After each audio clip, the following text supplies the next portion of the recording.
Olá, seja muito bem-vindo, seja muito bem-vinda a mais um vídeo de estudo de O Evangelho segundo o Espiritismo. Nós estamos na introdução, a parte do resumo da doutrina de Sócrates e Platão. No vídeo anterior, nós vimos os itens de 1 a 4 e nós continuamos a partir do item 5. Você, como eu disse anteriormente, não tem necessidade de conhecer nada de Sócrates e Platão para entender de espiritismo.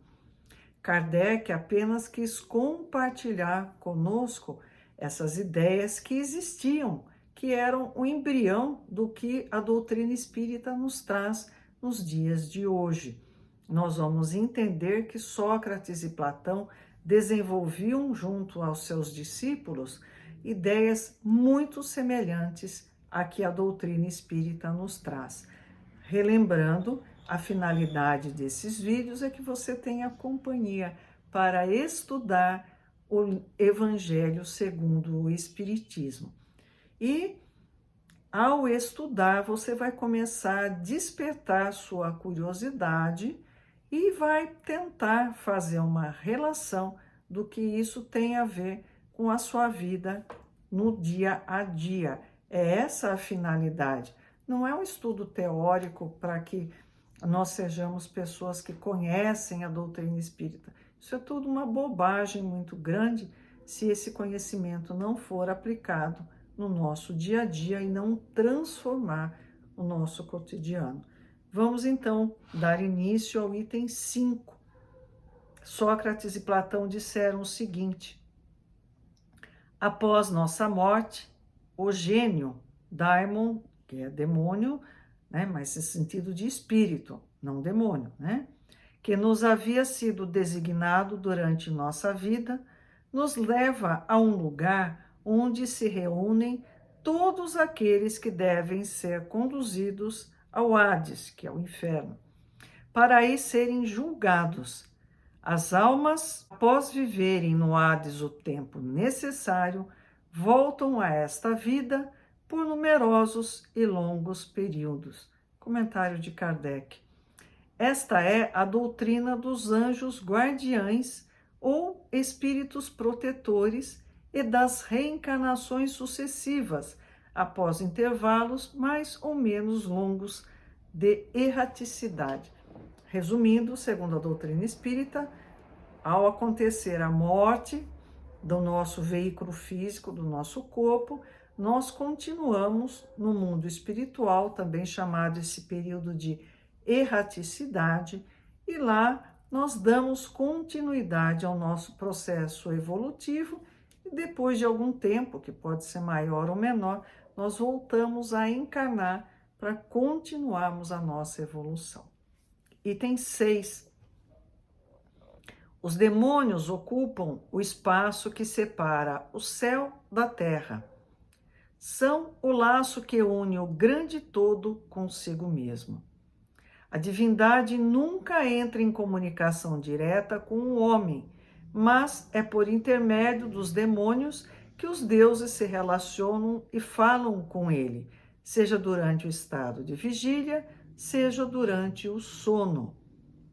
Kardec comenta: a palavra daimon, da qual se derivou demônio, não era tomada no mau sentido na antiguidade, tal como é nos tempos modernos.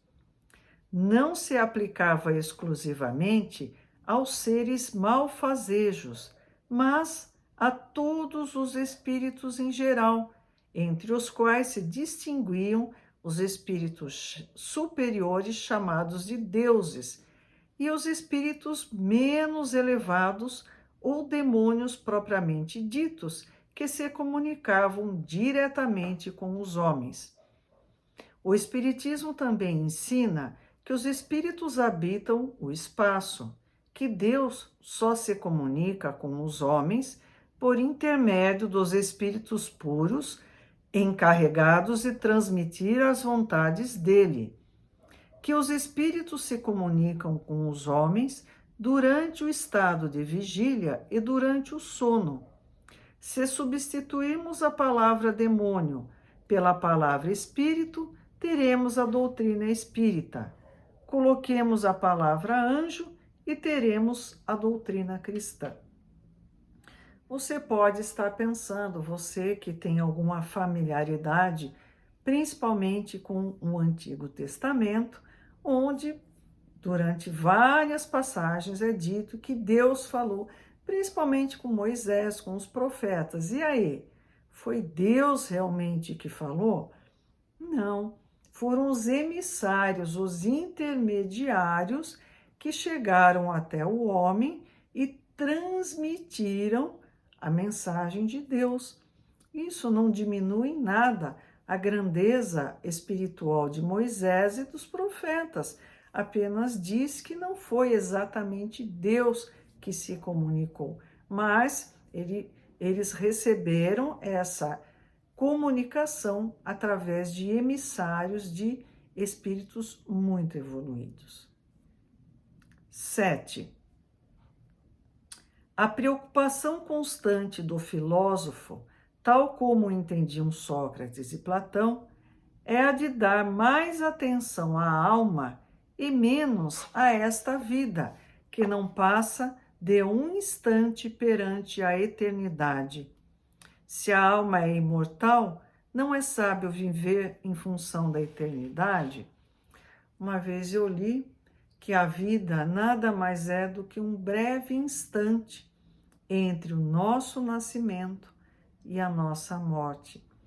E nós nos debatemos, nos preocupamos, valorizamos a vida material. Na ocasião da nossa morte, tudo isso vai ser deixado aqui. O que nós levamos são sentimentos, emoções, evolução espiritual, evolução material, dinheiro, posses, riqueza, posição social, isso é tudo uma grande bobagem. Isso vai ser deixado aqui e não tem, de fato, importância nenhuma. Kardec comenta: o cristianismo e o espiritismo ensinam a mesma coisa. Item 8. Se a alma é imaterial, deve passar após esta vida a um mundo igualmente invisível e imaterial, assim como o corpo, ao se decompor, retorna à matéria.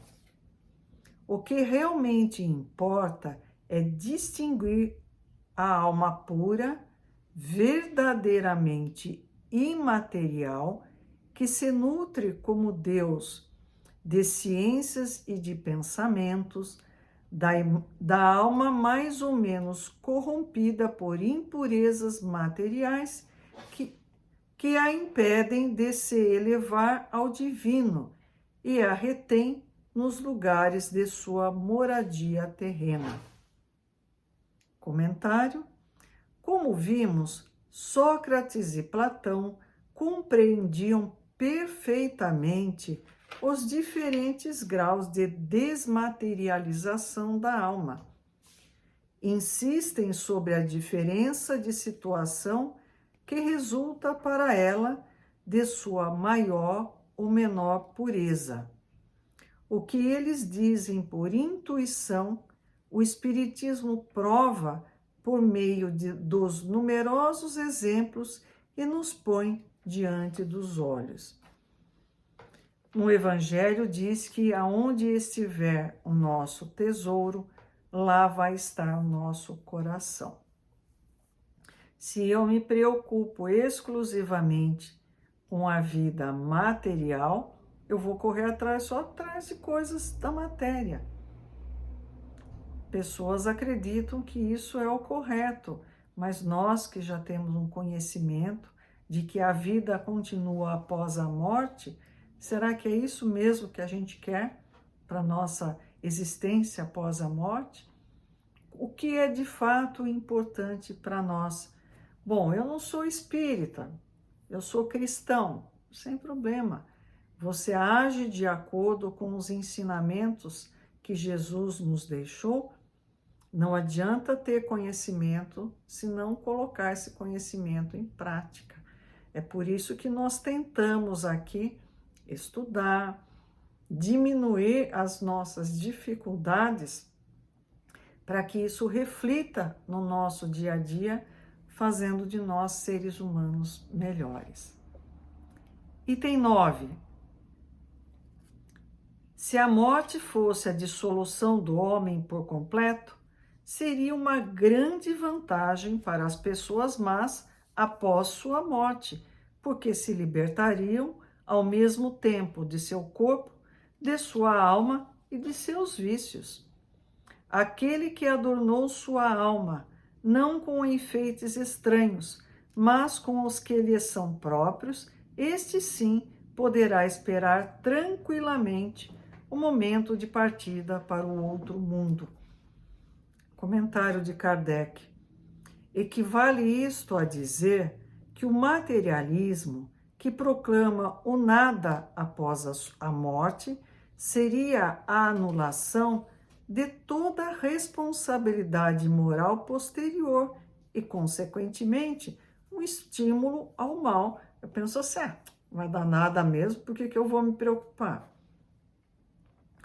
Que a pessoa má tem tudo a ganhar com o nada, que somente o homem que se libertou dos seus vícios e se enriqueceu de virtudes pode esperar tranquilamente o despertar na outra vida.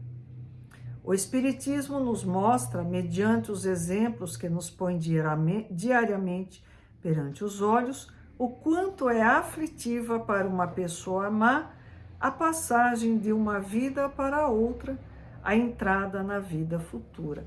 Então, se eu estou aqui, pinto e bordo, e não tem nada depois da morte, tanto fez como tanto faz. Não tem prêmio, não tem castigo, não é verdade? O Espiritismo mostra através da comunicação que nós presenciamos, quer seja em reuniões mediúnicas ou escritos, relatos dessas reuniões, que a verdade não é essa. E o item 10. O corpo conserva os vestígios bem marcados dos cuidados que se teve com ele ou dos acidentes que sofreu. Acontece o mesmo com a alma.